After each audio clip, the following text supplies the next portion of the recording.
We're here with one of our absolute favorites, Ty Richardson, ESPN Arkansas. Hit that line. What's up, What's brother? going on, man? I'm sporting, since we all love to enjoy food, as you can see by the cameras, I'm sporting Cookout. You guys have had Cookout, right? Oh, yeah. Oh, yeah. Like today? There are like 3 locations right around here, so that is something. I'm staying here through the weekend with some buddies, so we will be probably consuming some about 2 or 3 o'clock in the morning, either on Friday or Saturday night. Absolutely. Any place that considers a chicken cheese quesadilla as a side dish, I'm in. Oh, man. So, yes, not a sponsor, but it should be. Amen. Have you been able to keep your anger in check? Because today's A&M day. Yeah. Well, it's funny. So we pull up the Radio Row, and I have nothing against any of the Texas guys. I really like Owen Buchanan. I don't know Billy Lucia or I think it's David Nunez is the other guy. Yeah. But I did realize I probably need to refrain from some of the Aggie things, considering they're directly next to us.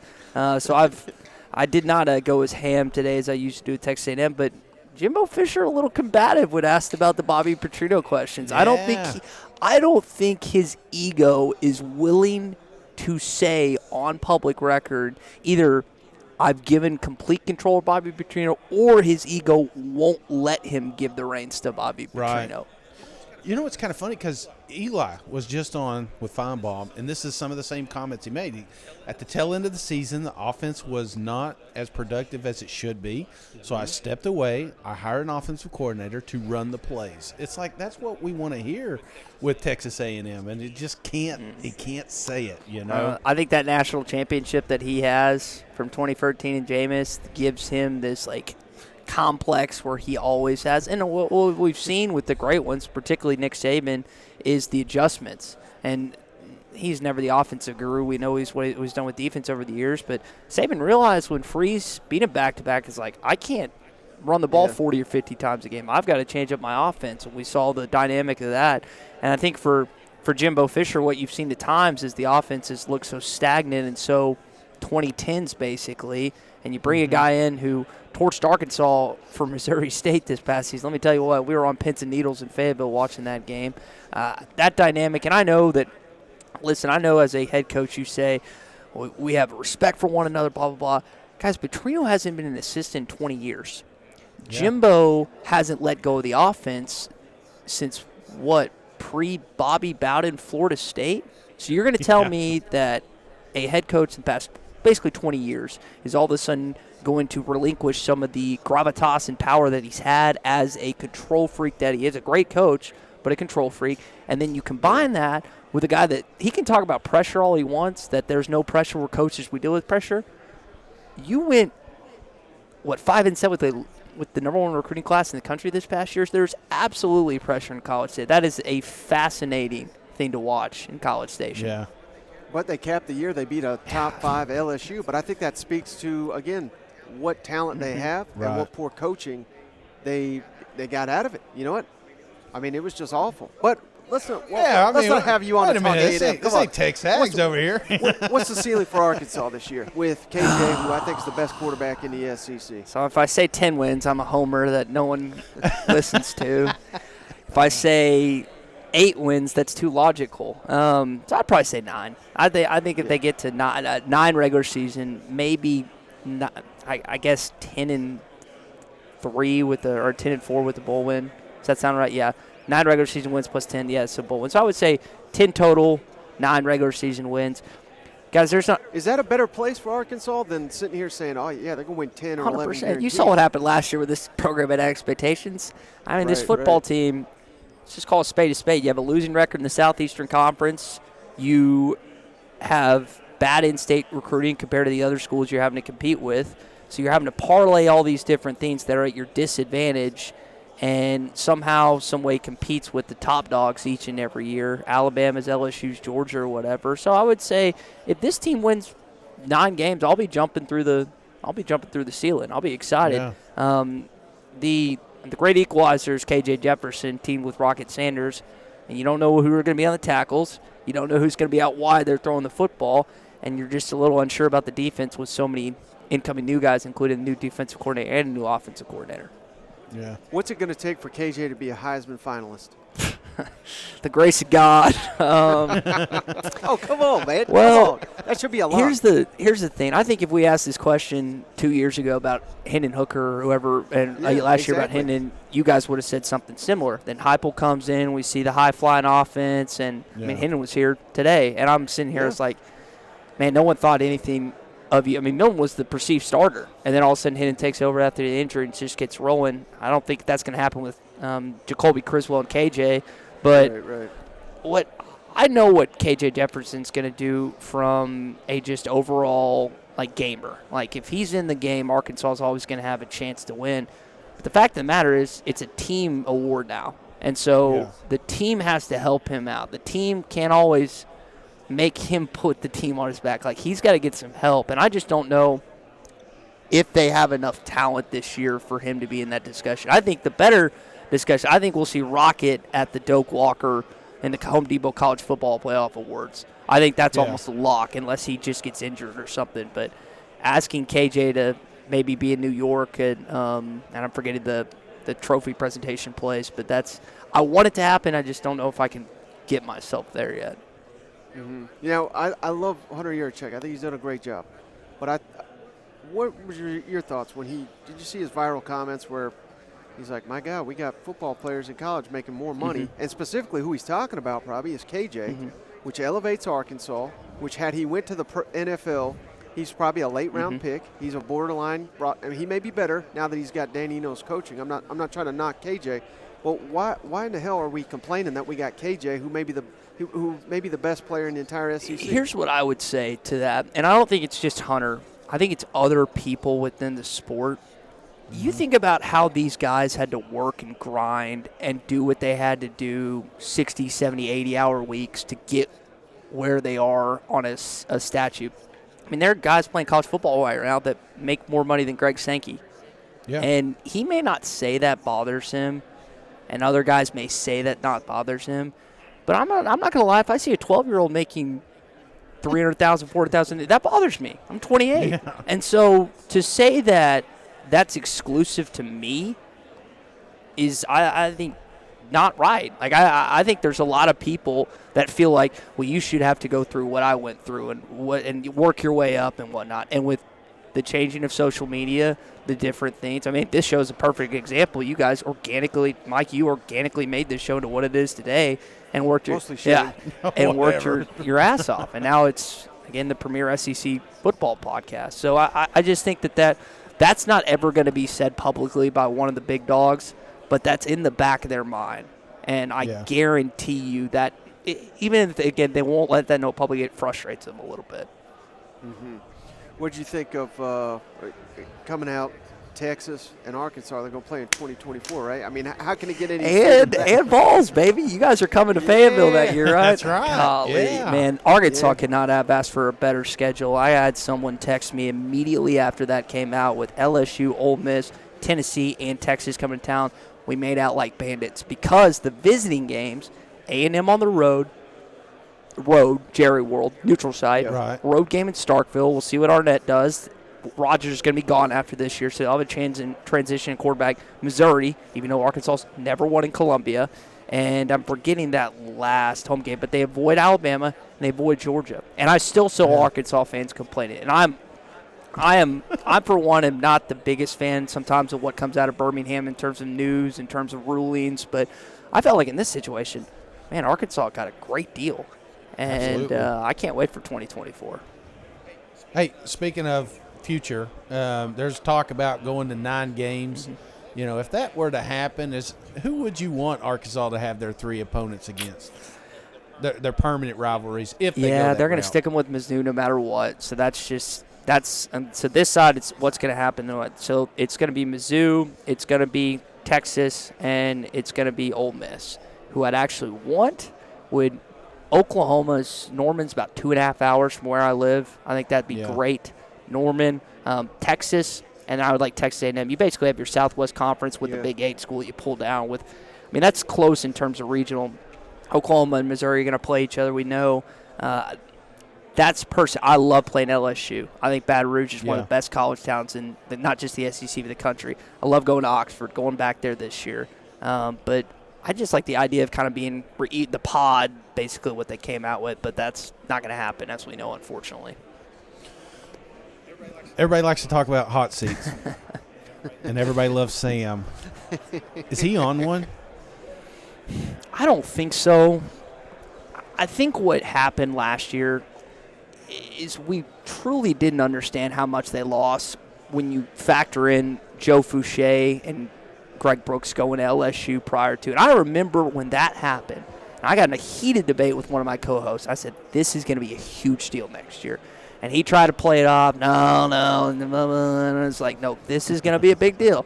And what do those guys do? They had pretty good seasons for a good LSU defense. And then you lose your best defensive back in Jalen Catalon. He's out for the season. You lose Miles Slusher, who's out for a good chunk of the year. You just kept losing guys. You're playing like true freshmen in the cycle, and you just don't have any depth.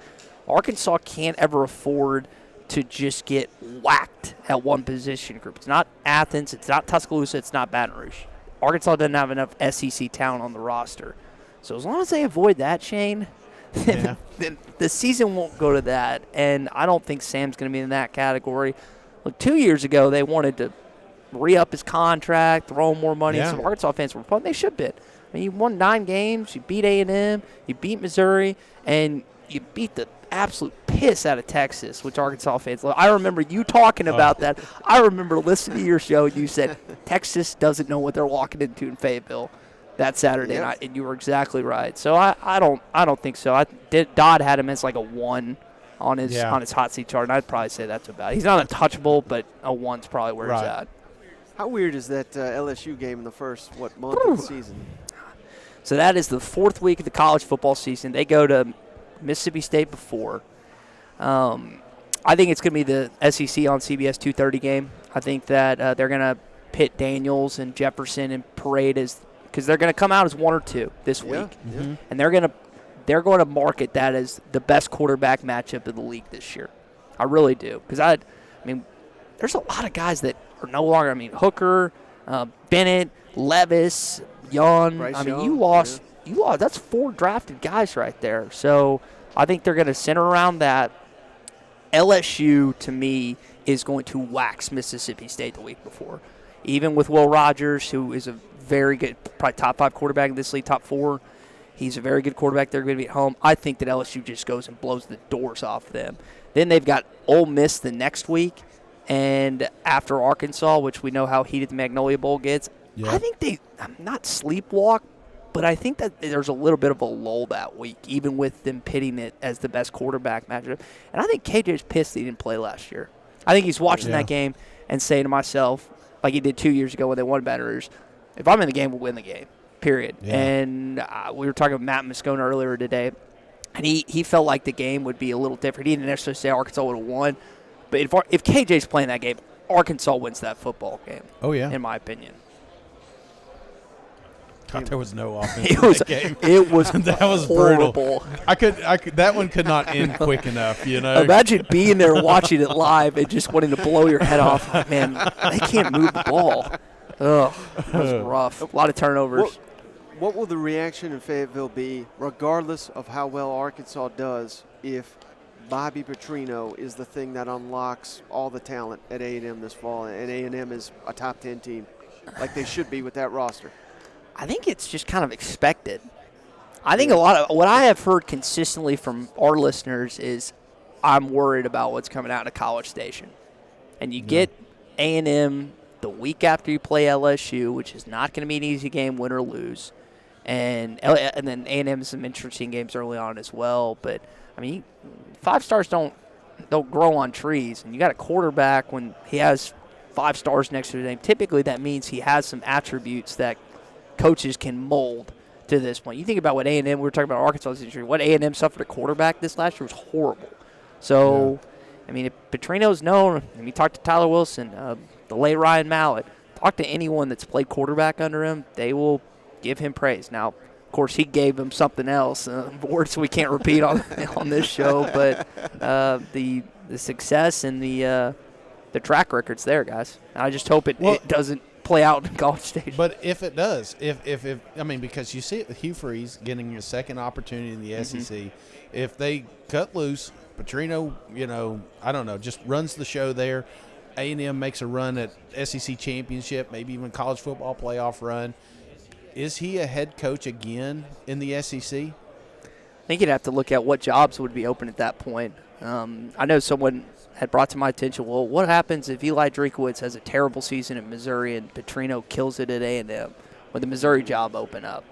I mean, he's been in Springfield. I don't know if there's any connection or if there's what the administration has in terms of thoughts on him. That's, again, way down the road. I think it would have to be a program like that. It would have to. It's not. He's not going to Florida or something if Billy Napier gets fired. They're not going to turn around and get Petrino. Well, remember the whole Tubby Tuberville Auburn thing years ago? I don't know if there's any connection still there, but Freeze is going to get more than 1 year unless it just something crazy comes out of the woodwork. Right. So, well, you mentioned like Mississippi State. I mean, we don't know how well this Arnett thing. I mean, that seems like a job that would be interesting. Would Oklahoma be a job, Shane, that he would? I think that's the one to watch. You think we'll find out a lot about Brent Venables this year. I think there's something to monitor. Now, there are some people. I know Phil still has Oklahoma as the second most improved team of any of his teams. A&M's at 1. I don't think Oklahoma is going to wait. If Venables and Gabriel and those guys have another trash season, 6-6 or a losing record in the Big 12, then I think they're going to cut bait this year. Yeah. And I think that they're going to look at this guy's had success in the SEC, assuming what you're just saying plays out with A&M, and they blow up, and it's like you just did it again at A&M. This might not be a 10-year solution, but it can be a quick fix for now, and maybe they have a kind of a guy in sight that they perceive to be in 4 to 5 years. I don't know if Jeff Levy would get that job because he's on staff. No, I wouldn't think so either because he'd be on Venables' staff at that point, but he is the alum there. You definitely don't want to come limping into the SEC. That's for sure. I can vividly remember Joe Tessitore's call earlier during the Texas game is, welcome to the SEC. We play a lot of scrimmage ball, and I'm sitting there bricked up out of my mind listening to this, like, eat. We can't eat whatever, Texas. Like it. You say whatever you want. Eat shit, Texas. Like, God. And I might, again, hate chart, Aggies, Longhorns, Rebels, Tigers, but I just remember being so hyped up after that game. It's just like, welcome to the SEC, you mofos. Like, and then I hope that's the exact same thing that happens next year. What would make it even sweeter if a Manning was throwing passes and throwing picks left and right. Yeah. Y'all don't have to cheer for him. He's in the wrong orange, but that would be even sweeter for Arkansas fans. What upset is most likely to happen for Arkansas next year? LSU, Alabama, or Missouri? Oh gosh. I had to throw them under the bus. Right gosh, if they lose to Missouri at home, you might as well. I'm not coming back to do radio after Thanksgiving. I'm just going to stay at home and never do it again. I honestly think, and this is, you have to juxtapose two things. They usually play LSU tougher than people think. So you have to put that there. But we're sitting here in middle of July, and I don't think Nick Saban has any clue who his quarterback's going to be. Yeah. I don't think he has any idea. And he's going to come with a strong front on Wednesday, and it's probably going to be really passive-aggressive if you want to ask him about that. That doesn't sound like him. But I think that's a real issue. Arkansas hasn't had a quarterback advantage in that game since 2015 when it was Coker, Brandon Allen. They still lost. But we saw 2 years ago. Now you had Traylon Burks to throw the ball to. But, KJ stacked up pretty well against Bryce Young. I feel weird saying it, but it might be Tuscaloosa. We hadn't beaten those SOBs since 2006. Last time you beat them in Tuscaloosa was Matt Jones, my buddy and co-host of the ESPN Arkansas, when they did in 03. That was a long time ago, guys. So y'all know something about that. Know all about that. Oh, been there. We'll send you a cigar if it happens. Please, man. Jeez Louise. I can't even imagine what y'all were on cloud nine. I bet y'all were as drunk as all get. But I'll say this, and I said this last year, and I remember telling you this. Tennessee's going to beat Georgia this year. Yeah. Ooh. He's been saying it for a while. I honestly think that's going to happen. In football. In football. Yeah, they're going to beat Georgia. No. It's going to be Georgia's one loss. Georgia isn't going to get tested all year. And then it just feels like that's like everybody goes to. We have people on. We say, what's the trap game for? It's like, well, clearly Tennessee is the one. Do you think? last time we said this, Kirby had them dialed in. Yeah. You know, I don't think Athens has been as loud as that may be the loudest game they've ever had. You know, they didn't overlook the Volunteers, and I just don't see that happening this year. So why Tennessee? Why can they beat Georgia this year? Because I think Milton's probably going to end up being a top 5 quarterback. He's not going to be Hooker, but I think he's going to be up there. I think that Tennessee is going to vividly remember what happened in Athens last year, which, make no mistake, walking in Athens, Arkansas fans, it was 36-0. Like, we know all about that. And they were undefeated at that point. We just beat, it was a top 10 just beat Texas, just beat A&M. College same day, let's go. Grant Morgan gets run over on like a 3rd-3. I said, this game's over. Like, we got no chance in this game. I felt the exact same way about Alabama last year. And we got a Tennessee guy that does the show with us. He's Bruce Dan with Pradco Fishing. He's a big-time Tennessee guy. And I had to convince him for 3 straight months that Tennessee was going to beat Alabama. So I guess for the next however many months, I'll convince you guys that. Yeah, that's all right. Send me a text every morning. I don't think y'all are going to beat Alabama this year because I get Nick Saban in revenge games. But I do think that y'all get that Georgia win. Y'all might slip up on some. I think it's a great chance y'all win those 10 games.